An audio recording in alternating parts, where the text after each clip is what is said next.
Hello guys, GC kinasagbalik ang Cebu, and you know what, cases are really going down na, so we're almost back to normal, and because of that, daghan kayo sa itong mga favorite restaurants o karinderya ang nag-open na sad ug balik. And this week nakuya to one of our favorites, ang Chinese Ngohiong diha sa Junquera Street. This is one of the favorites sa mga, especially sa mga alumni sa USC, mga CNU, or even PCGS. Kay, of course, paborito na lang Ngohiong because it's really affordable, pero lami gyud kaayo. So nakanindot pagid sa ilang Ngohiong, it's that dagko pagid kay siya i-compare di mo sa ubang Ngohiong na nagibaligya diha. Dayon, ako siyang gibisita, and daghan na kay naglinya og balik. So mana as Carinderia Explorer Revival na sa nibalik na, so today we feature Chinese Ngohiong, and I hope you like it guys. Oh, by the way, don't forget to support yet sa inyong mga local eateries by kay it's really important at this time. So watch this video guys. Okay,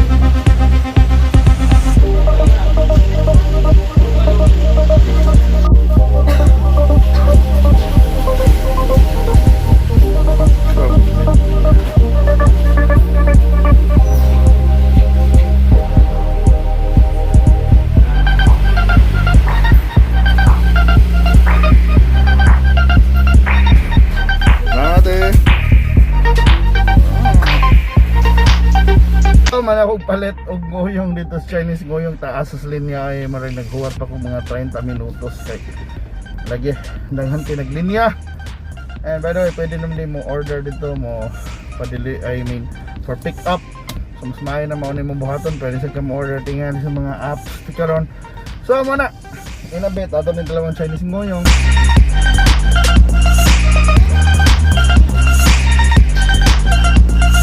Bye guys, mao na ni ron na natas balay ug atong tilawan ang Chinese Ngohiong. Nakalami gyud sa Chinese Ngohiong by 10 pesos raw, pero tanawan sa kataas ug sa kadako. Taas kayo, dako kayo, tambok kayo. Og nanana to kung gumkom ba.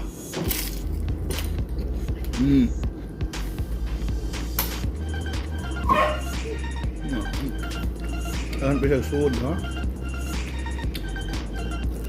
Nag-isa sila tihik sa sauce.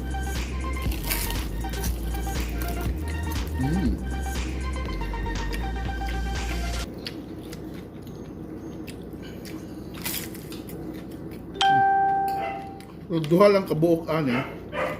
Ang buhog na ka.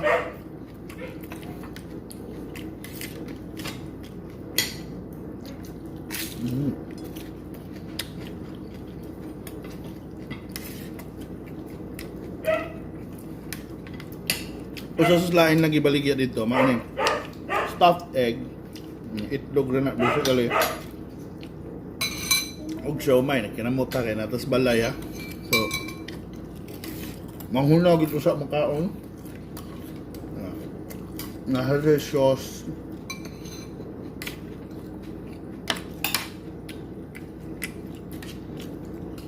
Para sa siomai. So normally mukaon ta ni kuyo gani puso.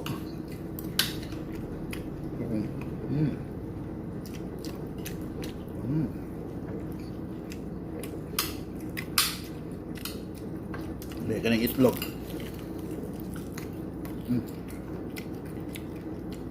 Timplahan tayo ng itlog o karne. Kaya i-butter. Ay butang gikuan ba? Ituslo sa binatil na itlog niya, giprito. Stuffed egg na kayo.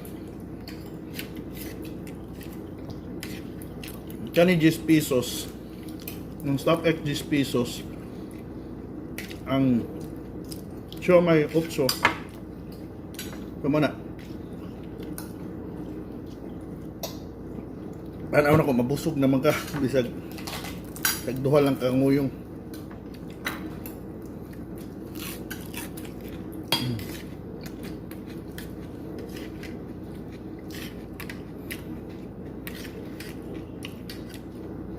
So mana guys, di pa higit kay ko na nakapalit na ko balik sa Chinese Ngohiong.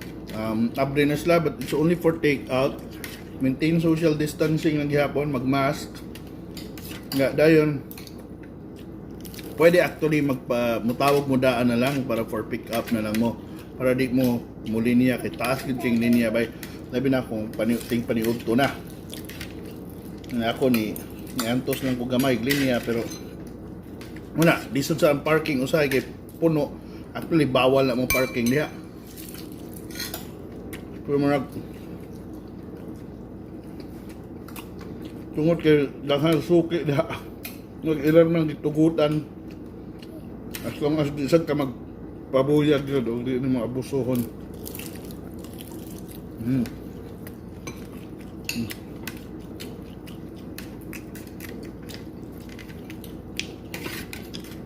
Mana mo ang Chinese Ngohiong opinion ng mga pinakasulit ng nguyungan dahil sa atong syudad.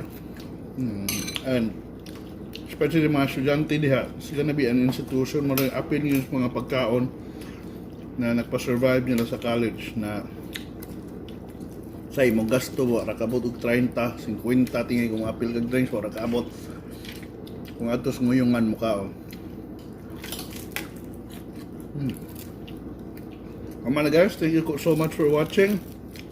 O mga announcement na to, pwede nang palit og balik ko Chinese Ngohiong. Daghan pagkuan dito mga pagkaon na pay mga manok na pritong manok, na barbecue, na empanada, na fresh lumpia, na pay mga batikon ug uban pa. I mean liver, gizzard, klase-klaseng cut sa manok. Yeah. Mana daghang kapilian, presyo dili kay mahal. Ya ang kadakon labi na sa Ngohiong sulit ra gyud kaaya. Kumo na guys. Just keep on supporting sa itong mga karinderya bay. Kaabri na sila. Tabangan na to sila para di sila manira, para mulahutay sila. So mga guys, thank you so much for watching. And see you na sa sunod na to na episode sa Calendar Explorer.